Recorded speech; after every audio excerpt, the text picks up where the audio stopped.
the foundation I had in high school and college caused me to really love education, to love to be a part of the process, and to love the interaction with the kids. Like, that's been the hardest thing about this quarantine for me is I'm not a hyperdox kind of guy. I'm not a nerd out on reading and creating new strategies kind of guy. I like interacting with the kids. I consider myself old school in that aspect, and that's taken from all of us right now. So again, and I think that comes from the teachers I had in high school. George Glossner was my AP US history teacher when I was a junior, and he was loud and funny and half vulgar sometimes, and just a really captivating person. And someone like him made me think being a teacher was a pretty cool profession. And so, it had a lot of impact on me and throughout my career. So. Yeah. And and you think about that. I'm big on that too. I do believe that a lot of what we do in class, purely just on content knowledge, we could probably be replaced by a few books and good documentaries. But in terms of the skill side, I think it's a lot harder for students to develop their speaking and listening skills, the interpersonal skills, even writing. While you can do it on your own, I think it always goes better when you can work with a person and get feedback. Yeah. And so a lot of the skills piece, and certainly a lot of the social development, personal development, is really, I'll say, a struggle. I don't want to say that it's impossible or not going to happen, but I think it's very difficult to do those things as well through this distance model. And I think it's probably tricky for us, and then maybe more specifically think about older teachers, maybe a little closer to retirement. Like, this is a hard shift for them to think about how to continue doing their job. Yeah, I just, I agree. I think maybe sometimes we have a teacher or two that has a big impact on us personally, academically, professionally. It's hard for me to imagine how you continue to have that kind of impact through the current distance model. Like what would that guy have done if you were in this situation?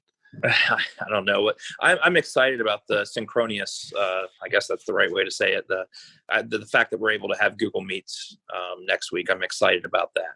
Yeah, really. I agree. And that's one where, as we've gotten more guidelines on, instruction and recording it or posting notes or whatever, I'm pretty, at least for now, until the guidelines change again, I'm pretty set on the idea that I want to create the content separate.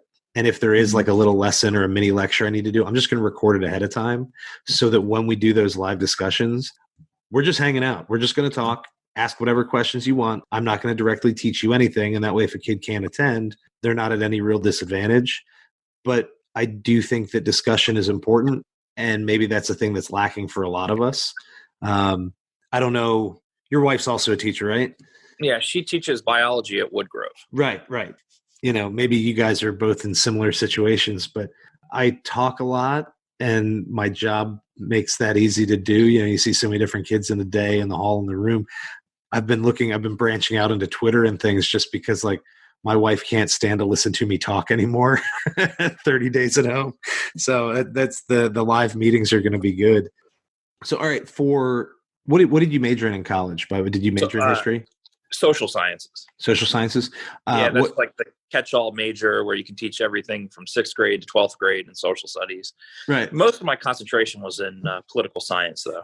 Okay. Is AP Gov your favorite class to teach?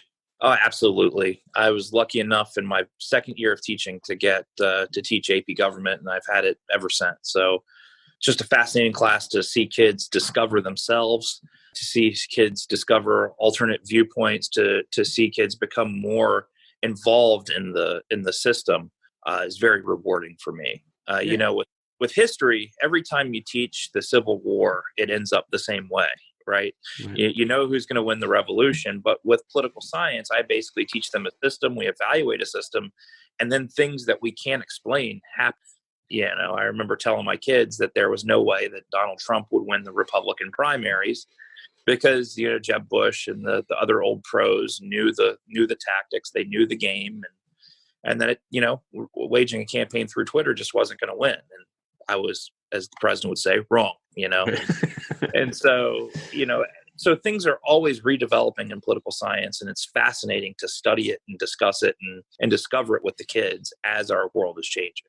Right. Yeah. And to keep it live, that's actually where my favorite class is AP English Language and Composition. I've got 3 sections this year, and the whole thing is just argument. The whole thing is just rhetoric. So I always tell them, this is a skills class. There's very little content knowledge. The AP exam doesn't ask about terms.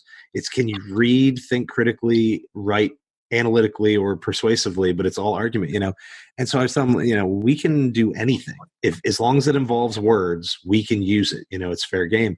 And so we do a little bit of everything with it. And one of the things that I'm having kids work on for those AP classes is a book. I picked 4 books all about being wrong. One of them is actually called Being Wrong. And so I'm ready to start the conversation next week because before school's closed, kids kept asking me, what do you think is going to happen? I'm like, I don't know. We might close down for a little bit. I don't know. And I think in retrospect, I was working from inferior information and I was maybe also being a little too optimistic, but I have this like great personal example of like, I am ready to talk about how I was wrong very recently about kind of a big deal. And that's something we're going to work through. So while I don't necessarily want to work them directly on pandemic issues, I don't want to create any stress or problems. I can certainly talk about our response to it.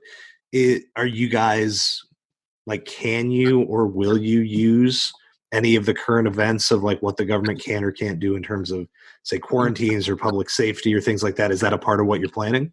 Oh, right now is a treasure trove in federalism and executive powers and many things to teach. But you're exactly right, because our principal asked us to be careful about the pandemic, and directly referencing this as can really be hard on the kids. But I'm thinking next year when we talk about powers of the federal government versus the states, this is going to feed nicely into federalism, with a presidential stay-home order versus each individual governor's police powers. Because the Constitution is on the side of the states when it comes to the health-related laws, the safety-related laws, the police powers of the state. A president could not mandate that everything open.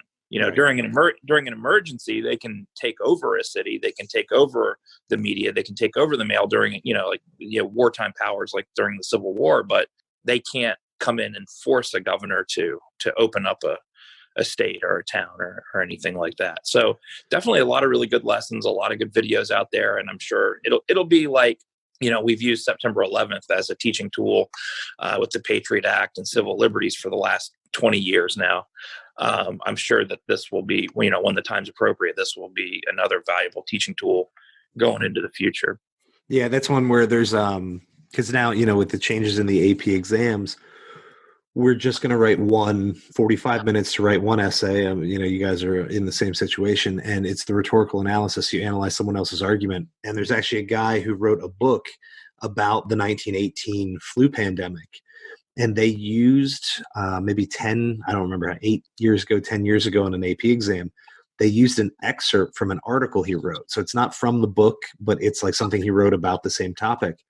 And in it, he's not directly addressing the flu pandemic. He's talking about I forget, it's the public response or political response or something like that. And there's this huge debate between AP Lang teachers about whether you use it or not, because it relates, it's not specific to any health concerns or the rest.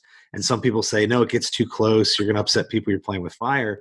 And other people are like, you're handing away a great opportunity to use exam materials, to use the current events, and I sort of fall on the side that we should be cautious. But I think it's a disrespect to your students to ignore the situation they're in. If you treat it like we can't talk about this because I don't think you can handle it. If I don't trust my students to have an intelligent conversation, then they shouldn't trust me to teach them anything either. But I do think that there's a line there, and I think that's tricky, and it's probably a bigger deal for you in government than it is maybe for me, because so much of what you're teaching deals with the current events.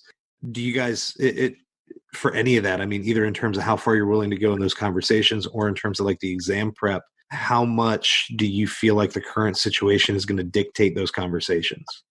It's going to dictate those conversations a lot. And I feel like your course and my course align nicely as far as kids being able to make those arguments, being able to make counter arguments and rebuttals and stuff like that.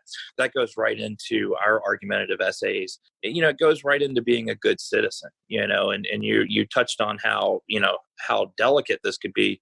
But you're right. The kids are smart. They have access to more things than we would believe. They're doing things on social media that we're not even caught up on yet. And to glaze over that this pandemic is happening, like you said, is disrespect to them. So, that Spanish flu question that you're talking about with the excerpt from the article, I think that's fantastic. I think it's a pull from the past. I think, it may be a little bit on the line, but I think I'd be okay with that. That's comparing a political response from, a decade ago, or not a decade, but a century ago. And it's fascinating to me. So I think so.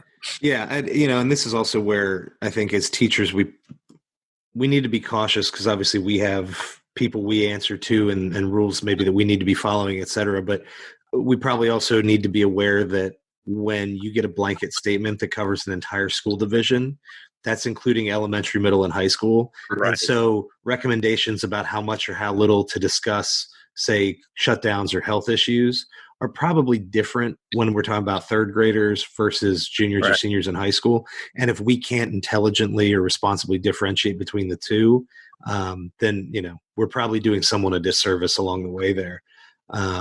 So hopefully we find the middle ground. Yeah. Well, my kids, and I'm sure it's the same for you, but my kids are unbelievably brilliant. They have an understanding of issues and the world that many of us don't. I know I certainly didn't when I was 17 or 18 years old. So you're exactly right that, what a high school senior can understand and discuss and deliberate, obviously is not the same thing that a third grader could. So that's a great point. And I think whenever we can teach these real world moments, as long as it's appropriate, we should be all for it.